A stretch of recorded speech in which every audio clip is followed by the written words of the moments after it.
Many refer to the 80s as a time of rock and roll, Bon Jovi, Pac-Man, Star Wars, Indiana Jones, and Ronald Reagan. Few actually remember Reagan's supply-side economics, also known as Reaganomics, and his foreign policy in the 1980s.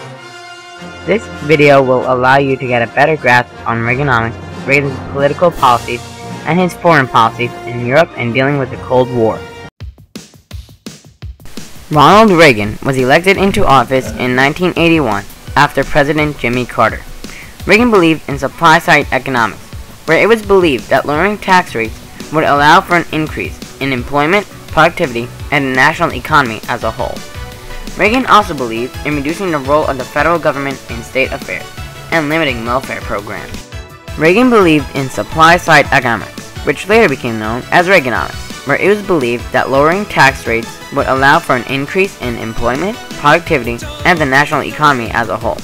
Part of this Reaganomics included raising interest rates to control stagflation, which was high inflation and high unemployment at the same time. But this led to a recession in the early 1980s and an increase in national debt and a federal deficit. Supply-side economics, or trickle-down prosperity, gave wealthy people money, and Reagan expected this money to be trickled down to the poor, which unfortunately did not happen.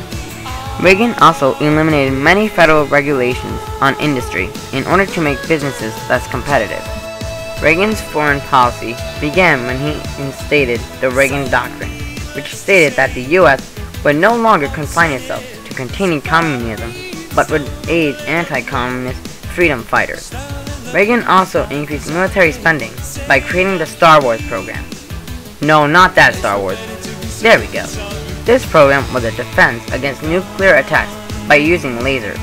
Reagan also tried dealing with terrorism. In 1986, the Reagan administration secretly sold arms to Iran in exchange for the release of hostages in Lebanon. But what the administration did not know was that those sales were being diverted to support Contra rebels fighting the communist government of Nicaragua, which violated an act of Congress forbidding aid to the Contras. The president was cleared of wrongdoing, but Reagan's officials were sent to prison. An important event that occurred in the 1980s was the end of the long-lasting Cold War.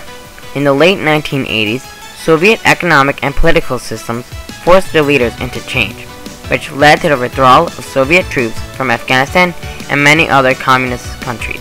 In 1987, Mikhail Gorbachev and Reagan signed an agreement that dismantled thousands of nuclear missiles, thus ending the Cold War. Well, that ends my presentation on the 1980s and Ronald Reagan. Good luck on that region. I know I'll need it.